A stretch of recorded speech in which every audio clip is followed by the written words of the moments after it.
É comigo mesmo, chegando aqui hoje com um comentarista especial. O homem também tem um canal que bomba no YouTube, o canal do Alex Bagé.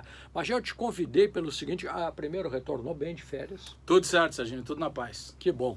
Eu te convidei pelo seguinte, estamos chegando numa reta final de Campeonato Brasileiro e eu queria que você agora externasse ao nosso público os teus candidatos. Eles já mostraram a cara, Bagé, já dá para apontar para isso? Olha, Serginho, sabe que o Campeonato Brasileiro, especificamente deste ano, né, dessa temporada em função da pandemia, ele está um pouco mais complicado do que os outros. Eu acredito que o Campeonato Brasileiro ele é um campeonato de ponto corrido de regularidade, e a regularidade você acreditando que cada rodada tem a mesma importância. Por que eu estou dizendo isso? Eu separo o Campeonato Brasileiro das 38 rodadas em 19 confrontos de ida e volta.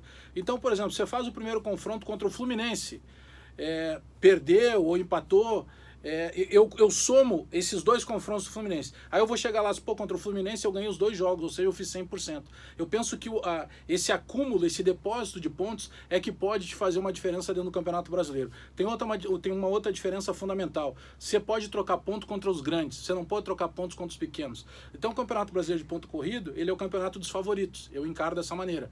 Eu sei que não é tão simples assim, né? Não é uma questão tão lógica quanto eu estou dizendo. Mas, por exemplo, o Grêmio tem uma quantidade muito grande de empates, se não me engano, 13 empates dentro do campeonato. Você pega empate, por exemplo, quando você faz contra o Flamengo, contra o Corinthians, num clássico Grenal, beleza, faz parte, é a briga dos caras que estão brigando pela parte de cima. Mas quando você empata com o Goiás, não dá.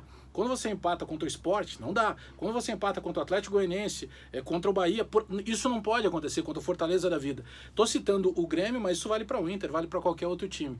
Só que eu pego o Grêmio, se a gente pegar os 6 primeiros colocados, eu vejo, por exemplo, hoje o Inter com uma vontade muito grande de ganhar o campeonato. A gente sabe, porque não ganha desde 79, porque tá praticamente 10 anos aí sem ganhar um título importante. Mas por que eu separo na dupla Grenal o Inter e o Grêmio? Porque o Grêmio, de certa forma, parece que ele está mais saciado de competições, né? E se a gente pegar de 18 para cá, o Grêmio tem uma certa dificuldade. O Grêmio ganha a Copa do Brasil 16, a Libertadores 17, no começo 18 ganha a Recopa Sul-Americana, mas aí começa a ganhar Gauchão e não perde Grenal.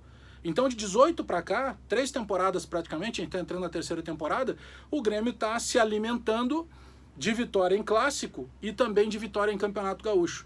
O Grêmio não olha o Campeonato Brasileiro com os mesmos olhos desses 6 primeiros colocados. O Atlético, por exemplo, o Atlético Mineiro, né, que também tem uma indefinição, uma hora sobe, uma hora desce. Mas o Atlético Mineiro disputa só o Campeonato Brasileiro.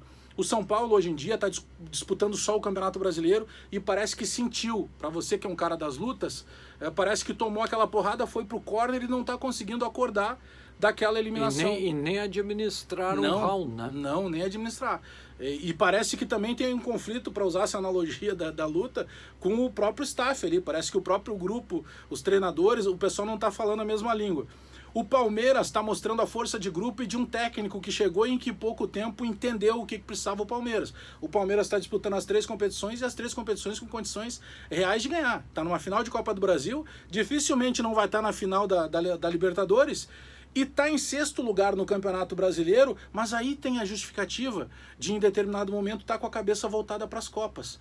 O Grêmio que caiu da Libertadores e que conseguiu uma classificação para a Copa do Brasil, poxa, a Copa do Brasil não tem nem definição de data e praticamente com todo o mês de janeiro para disputar, o Renato preservou de novo.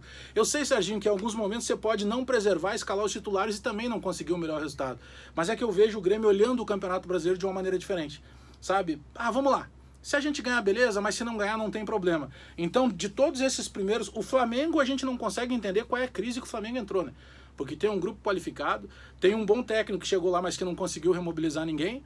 Eu vejo o Inter com uma vontade muito grande e, de certa forma, nós da mídia até subestimamos o que poderia fazer o Abel, né? O Abel mostrou que é uma raposa velha, o cara esperto, né? O cara malandro, conseguiu dar um pouco mais de lucidez nesse time do Internacional. Aí a gente vai ter um São Paulo que não sabe ainda o que está acontecendo e um Palmeiras que vem lá na 6ª colocação. Se eu tivesse que apostar dinheiro nesse momento, eu vou dizer assim, eu apostaria muito ainda numa possível recuperação do Flamengo. Posso parecer maluco, mas eu acho que nesse bolo que está todo mundo muito parecido, eu acredito que a qualidade possa ainda ter um diferencial. Você acha que o Flamengo vai com o Ceni até o fim? Acho que não.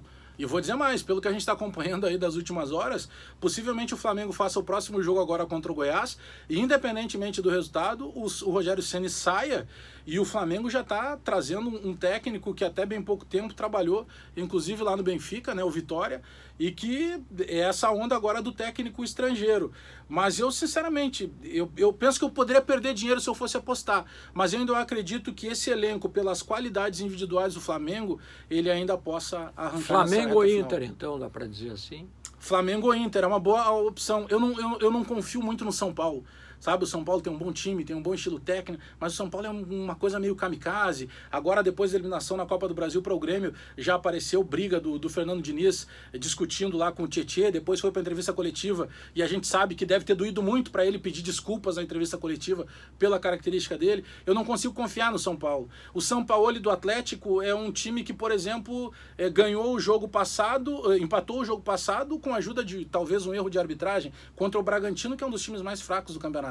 Então, sinceramente, o Grêmio parece que não mostra vontade. Eu fecho contigo. Eu penso que Flamengo ou Inter, como gremista, eu vou torcer pro Flamengo, então não vou torcer pro Inter. Mas eu tô contigo nessa. Eu acredito que Flamengo e Inter. Tá legal. Tá aí o Alex Bagé no teu canal no YouTube, né? Pô, passa lá, dá esse moral aí. Valeu, Bagé.